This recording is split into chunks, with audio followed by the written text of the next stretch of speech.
Hello, good afternoon. Welcome to Communities Live here on Sheffield Live 93.2 FM. And we have co-stars, co-writers, and co-directors Charlie Robb and Douglas Tawn. Good afternoon. Hi, Chris. Hi, Chris. How you doing? It's great to be here. Thank you for having us. I'm very well, thank you. How are you? Yeah. Superb. Thank you. Yeah, it's great to be here. Lovely. Very excited to talk to you. And yeah, fantastic. Everything he said. Yeah. So, for our listeners at home, give us a bit of background. Tell us a little bit about yourselves. Well, Douglas and I, we met at university, and as soon as we met each other in a queue for an audition for a comedy show, I think it was, we pretty much fell in love with each other and just wanted to carry on writing and performing comedy on stage, both at university and London, and also at the Edinburgh Fringe. And then it was when we moved to London that we got a little bit more into filmmaking, which I'll let Doug describe. Well, thank you very much, Charlie. I thought that was beautiful. And yeah, so as Charlie says, we started doing sort of sketch comedy live, and then we began filming our sketches and putting them online. And then gradually that seemed to morph into writing film scripts. And so we've been making short films, and we've been sort of preparing to write other stuff as well, feature films and all that sort of thing. And who are your main influences? There's a long list, Chris, and we don't have time to do the full one, but we absolutely love our horror genre and all the subgenres as well. We love I don't know why people get a bad rep for saying it, like they're unimaginative, but Steven Spielberg, he has made Jaws, Jurassic Park, Duel, all of our favorites. And then going into more contemporary writer-directors, we love Jordan Peele and Ari Aster and sort of auteurs who work in the sort of horror genre as well. They're quite inspirational to us.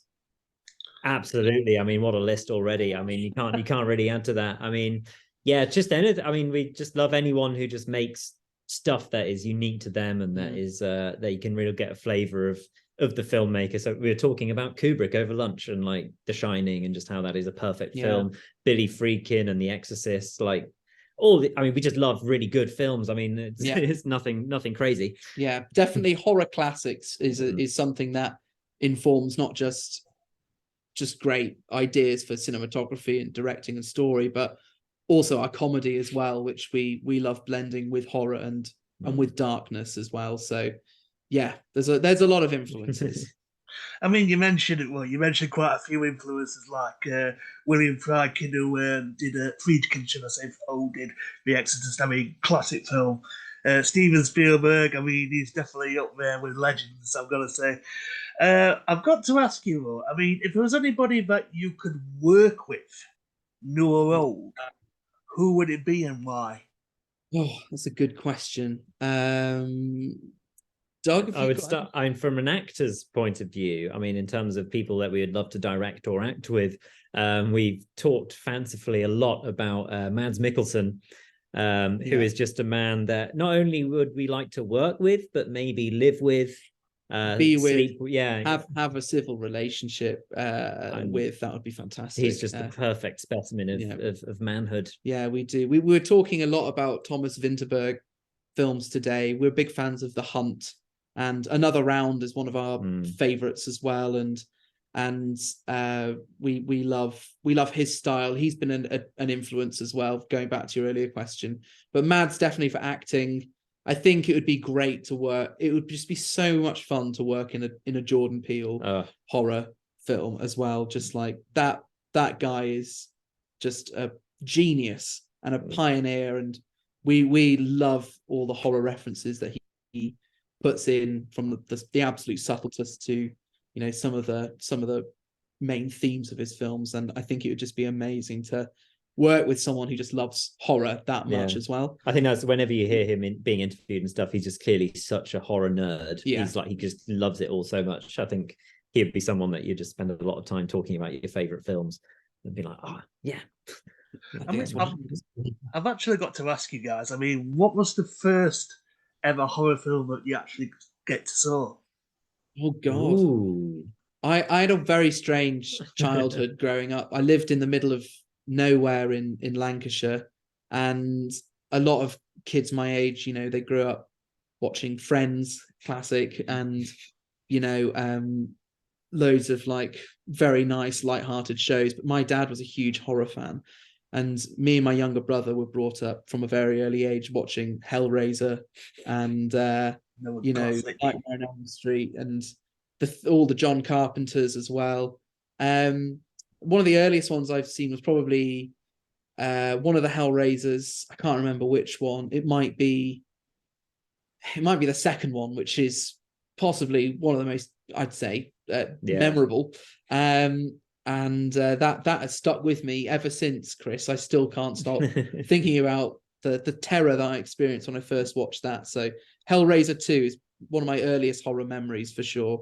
That's amazing. And for me, it's like I think I had slightly more sheltered childhood than Charlie. I don't remember watching anything very scary until at least I was over 10. But like, it's very difficult because I think one of our favorite films for both of us is, say, The Lost Boys. Yeah, which is an amazing vampire film, and I loved that film since I was very small and didn't really realize that it was a horror film or could be considered one because it has these sorts of moments of violence and horror. But I think the first sort of real, like, consciously sitting down to watch a legendary horror film that's genuinely scary was probably watching The Exorcist when I was about 12. And my parents sort of being like, well, this is actually a moment of education for you to see this amazing film. and me being both terrified and just delighted by how incredibly awesome the film was. So yeah, probably that. But I mean, as horror buffs, I mean, you've completely gone a different direction with your film. So your film's called Séance, and it's a comedy. So tell us a little bit about that. Firstly, I love your pronunciation because it's so much fancier than when we say it. So I like séance is so much better than séance. Yeah, it's more French, more accurate. It does sound more French. So I think we will change how we'll be saying the film from now on.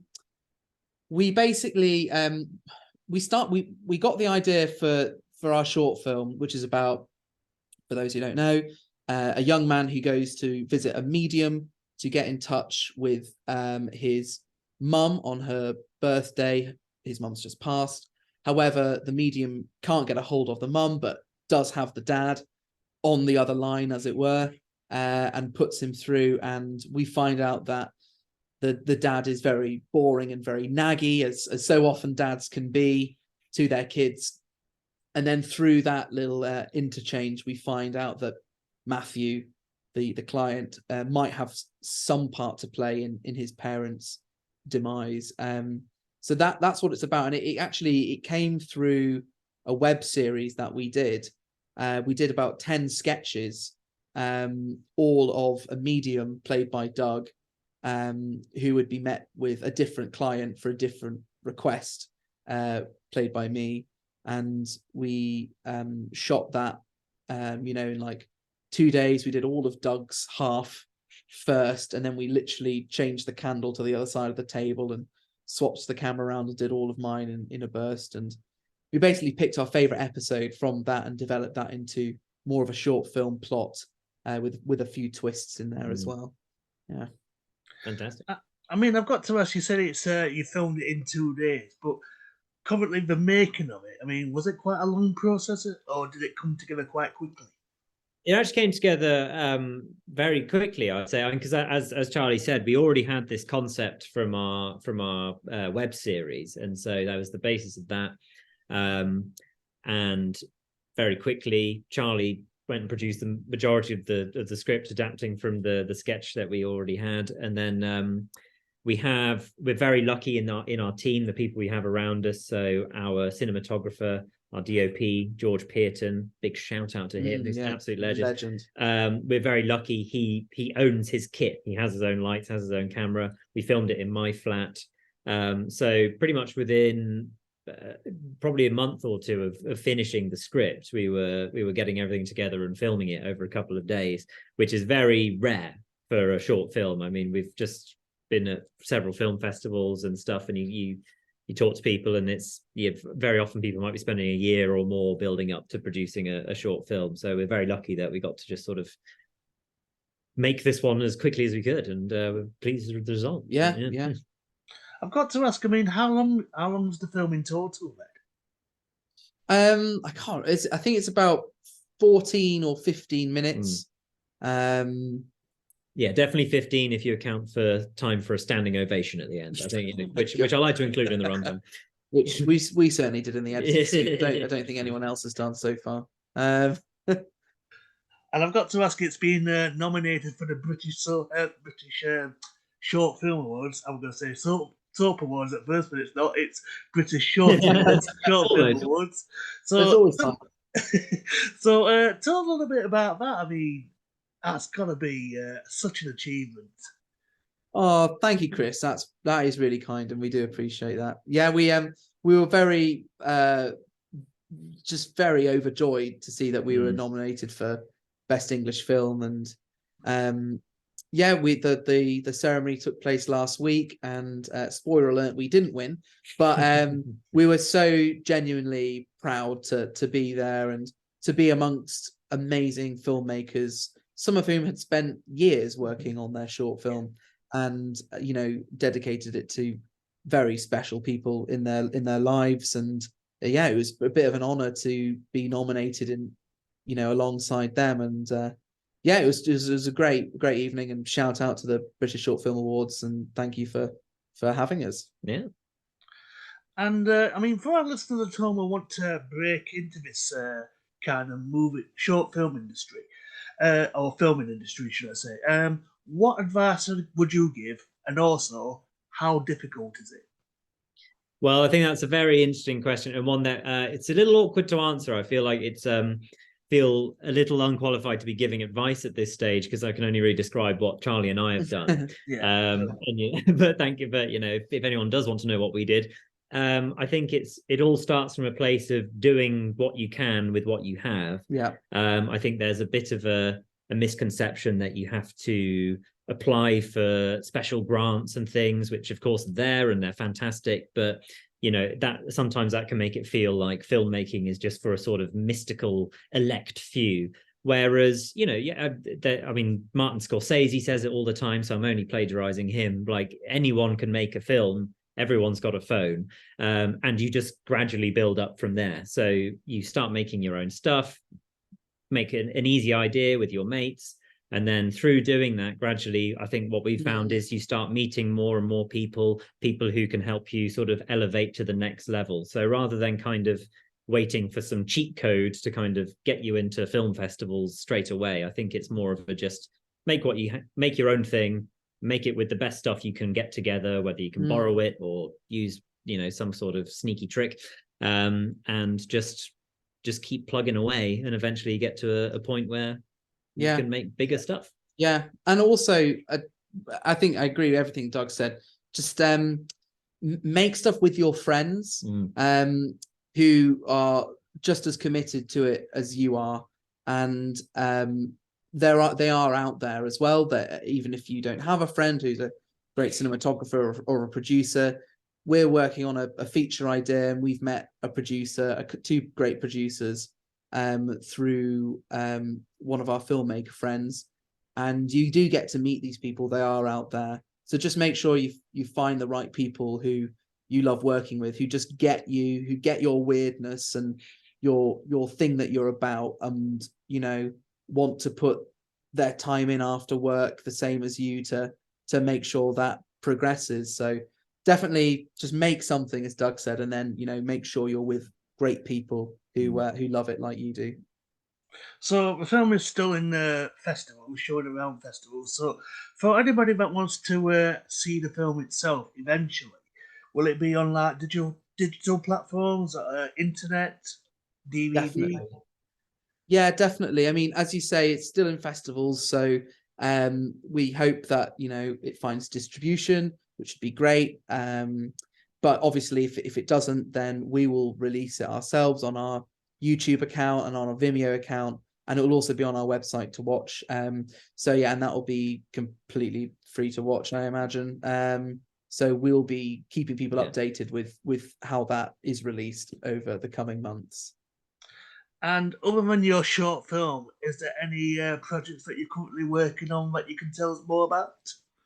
Yeah, we've got a couple of things. So our main thing, certainly for next year, is that we are developing this a feature film that we are planning to make. As Charlie's mentioned, we've got these great team that we've been putting together to develop this film. It's called Why Are You Here? Won't go into too much detail, but it definitely covers some of the sort of themes of mortality and loss and mental health, we could say, covered in Séance. We've also been working on a radio series with John Lloyd, known for producing Blackadder and Not the 9 O'Clock News and stuff. So we've been developing a horror comedy radio series with him, which we're currently pitching and developing pilot material for and stuff as well. So a couple of things on the boil, and hopefully more short films too. That's the plan. Yeah, definitely. We really want to keep up making short films as well. It's a great community as well. And yeah, it'd be nice to keep experimenting in that department.